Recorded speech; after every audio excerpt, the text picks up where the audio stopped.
Hi friends, ஐநார் துணையில் நாளைக்கு என்ன நடக்க போகுதுன்னு பார்க்கலாம். வாங்க வீடியோக்குள்ளே போகலாம். நம்ம சேனல் இன்னும் சப்ஸ்கிரைப் பண்ணாதவங்க சப்ஸ்கிரைப் பண்ணிக்கோங்க. ராகவ் நிலாவுக்கு ஆதரவாக சோழன் இருக்கிறதுனால நம்மளால் எதுவும் பண்ண முடியலையே அப்படிங்கிற கோவத்தில் நிலாவை ஒர்க்கு பயங்கரமாக கொடுக்குறாரு. ஸ்ட்ரெஸ் ஆகிற மாதிரி நிலாவே பேசாமல் நம்ம கம்பெனி விட்டு போயிடலாமாங்கிற யோசனைக்கு வந்துட்டாங்க. சோழன்கிட்ட சொன்னாங்க, நான் கம்பெனி மாற மாட்டேன், கொஞ்ச நாள் இங்கே இருக்கிறேன் அப்படின்னு. ஆனால் நிலாவுக்கே ஒரு சங்கட்டமாக இருக்குது கம்பெனி விட்டு மாறலான்னு.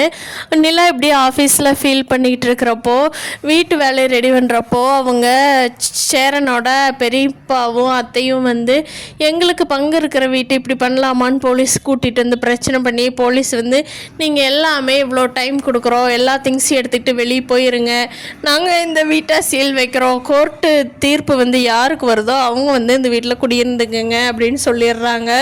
அப்போது நடேசன் சொல்கிறாரு, இல்லை எங்கள் அப்பா எனக்கு மட்டும்தான் இந்த வீட்டை உயில் எழுதி வச்சாரு அப்படின்னு. அப்போது அதை எடுத்து காட்டுங்க அப்படின்னு சொன்னால் நடேசனுக்கு அது எங்கே இருக்குது என்ன ஏதுன்னு எதுவுமே தெரியல. அதனால் குடும்பத்தில் இருக்கிறவங்க எல்லாருமே வீட்டை விட்டு கிளம்பலாங்கிற ஒரு முடிவுக்கு வந்துட்டாங்க. அப்போது நடேசன் மட்டும் நம்மளோட சொந்த ஊர் இருக்குல்ல, அங்கே ஒருத்தர்கிட்ட தான் எங்கள் அப்பா கொடுத்து வச்சுருக்கிறதா எனக்கு சொன்ன ஞாபகம் இருக்குது.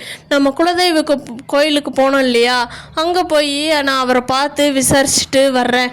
அன்னைக்கு கூட அவரை பார்த்த கோயிலுக்கு போனப்போ ஆனால் இதை பற்றி நான் எதுவுமே கேட்கல, நான் அந்த ஞாபகமே எனக்கு வரலை. ஒருவேளை உயில் அவர்கிட்ட தான் எங்கள் அப்பா கொடுத்துருக்குறாரா அப்படின்னு சொல்லி நான் போய் கேட்டு வரேன்டா, நீங்கள்லாம் பார்த்து பத்திரமா இருங்க, எதுனாலும் ஃபோன் பண்ணுங்க அப்படின்னு சொல்லிட்டு அவர் ஒரு பக்கம் கிளம்பி போயிடுறாரு. அப்போது சேரன் நானும் வரட்டுமாங்கப்பா அப்படிங்கிறாரு. இல்லை நான் பார்த்துக்கிறேன், நீங்கள் எல்லாத்தையும் இங்கே பார்த்துக்கோ அப்படின்னு சொல்லிட்டு போகிறாரு. நிலா ஆஃபீஸில் இருந்து வர்றதுக்குள்ளேயே இவங்க வீடெல்லாம் காலி பண்ணிட்டாங்க. காலி பண்ணிவிட்டு எங்கே போகிறதுன்னு தெரியாமல் நின்றுட்டுருக்கிறப்போ அனீஷும் சந்தாவும், வாங்க பையா எங்கள் வீட்டுக்கு போகலாம், எங்கள் வீட்டில் கொஞ்சம் அட்ஜஸ்ட் பண்ணி தான் இருக்கணும், 1-2 நாள் அட்ஜஸ்ட் பண்ணுங்கள், அப்புறம் நீங்கள் வீடு வேறு பார்த்து போய்க்கலாம், அது வரைக்கும் உங்களுக்கு நினச்ச உடனே எங்கேயும் வீடு கிடைக்காது, வாங்க எங்கள் வீட்டுக்கே போகலாம் அப்படின்னு சொல்லிட்டு எல்லா திங்ஸையும் எடுத்துகிட்டு அவங்களையும் கூட்டிக்கிட்டு அனீஷோட வீட்டுக்கு போயிடுறாங்க. நிலா ஈவினிங் வரைக்கும் நிலா கிட்ட யாருமே சொல்லலை. அவங்களுக்கே இங்கே மனசு ரொம்ப கஷ்டமாக இருக்கிறதுனால நிலா ஈவினிங் ஆக நினச்சிட்ருக்காங்க. வேலை முடிச்சுட்டு ரொம்ப லேட் ஆயிடுச்சு, டயர்டாக டீ குடிக்க கூட போகாமல் வேலை செஞ்சுட்டு டயர்டாக வீட்டுக்கு போகிறப்போ சோழன் கூட்டிகிட்டு போக வர்றாரு. அப்போது சோழன் எதுவுமே நிலாகிட்ட பேசலை. நிலாவும் டென்ஷனாக இருந்ததுனால சோழன்கிட்ட எதுவும் ஒன்றும் பேசிக்கல ரெண்டு பேருமே. சோழன் வேறு ரூட்டில் கூட்டிகிட்டு போகிறாரு. அப்போ நிலா கேட்குறாங்க, என்ன சோழன் நம்ம வீட்டுக்கு இதில் போகாமல் இந்த பக்கம் போகிறீங்களே அப்படின்னு. இல்லைங்க, நம்ம வீட்டில் இப்படி ஆயிடுச்சு அப்படின்னு சொல்லி வீட்டில் நடந்த பிரச்சனையெல்லாம் சொல்கிறாரு சோழன்.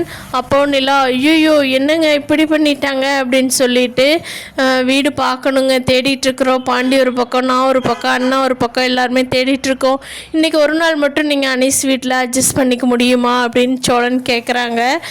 அதுக்கு நிலா சொல்கிறாங்க, ஓகே நான் அட்ஜஸ்ட் பண்ணிக்கிறேன், ஒரு நல்ல வீடாக பார்க்கலாங்க, வீடு நிறையா இருக்குங்க, நானே மேன்ஷன் தேடுறப்போ கிடச்சது இல்லையா, அதனால் ஒன்றும் பார்த்துக்கலாம், பிரச்சனை இல்லை, கவலைப்படாதீங்க, மாமா எடுத்துகிட்டு வர போயிருக்காரு இல்லையா, அந்த பத்திரம் கண்டிப்பாக கிடச்சிரும், உங்கள் வீடு தான் அது, எனக்கு உள்ளுணர்வு சொல்லிக்கிட்டே இருக்குது அப்படின்னு சொல்லி நிலா சொல்கிறாங்க.